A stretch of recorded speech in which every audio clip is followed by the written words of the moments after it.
જય માતાજી મિત્રો, આજના મારા મિની વ્લોગમાં તમારું સ્વાગત છે। સવારે સવારે આપણે તૈયાર થઈ ગયા મિત્રો। આજે પણ જવાનું હતું આપણે કોલેજ મિત્રો, એટલે આપણે આવી ગયા આપણા ગામના બસ સ્ટેન્ડે। ને ગામના બસ સ્ટેન્ડે આવીને જોયું તો પાડી ઊભી હતી। પછી ત્યાંથી આપણે બાઇકમાં બેસીને પાલનપુર બાજુ રવાના થઈ જઈએ છીએ મિત્રો। અને આપણે આવી જઈએ છીએ એરોમાં અને એરોમાંથી આપણે ચાલતા ચાલતા કોલેજ તરફ જઈએ છીએ। અને આપણે આવી જઈએ છીએ મિત્રો કોલેજમાં। કોલેજની અંદર આવીને જોઈએ છીએ તો કોલેજ આખી ખાલી હતી। પછી ત્યાંથી આપણે જોઈએ છીએ ઓપન થિયેટર પણ ખાલી હતું। ત્યાંથી મિત્રો આપણે જો લેક્ચર હોય તે રૂમમાં આવીએ છીએ તો એ રૂમ પણ ખાલી। इसका कारण नरेंद्र मोदी।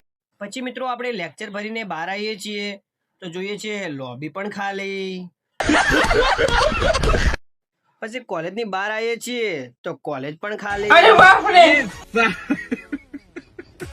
પછી આપણે જે કોલેજની ગેટની બહાર અને મેં વિચાર્યું કે પાણીપુરી ખાઈ લઈએ, પણ ખિસ્સામાં હાથ નખ્યો તો ખિસ્સો પણ ખાલી। ત્યાંથી આવી ગયા આપણા રામાપીરના દર્શન કરવા। રામાપીરના દર્શન કરી લીધા મિત્રો, અને પછી ત્યાંથી આપણે નીકળી ગયા રોયલ તરફ અને આવી ગયા રોયલમાં, કેમ કે આપણે સ્કોલરશિપનું ફોર્મ ભરાવાનું હતું। અને ત્યાં ફોર્મમાં કોલેજ સિલેક્ટ કરવાનો આવે, ત્યાં કોલેજનું નામ જ નહોતું આવતું। इसका कारण नरेंद्र मोदी। ત્યાંથી રિક્ષામાં બેસીને આપણે ચોકડી આવી ગયા અને ચોકડીથી ઘેર બાજુ રવાના થઈ ગયા। આજનો વ્લોગ મિત્રો અહીંયા ખતમ। મળીએ મિત્રો નવા વ્લોગમાં। જો આપણા આવા વ્લોગ ગમતા હોય તો આપણી આઈડીને લાઈક, કમેન્ટ, શેર અને સબસ્ક્રાઇબ કરવાનું ભૂલશો નહીં।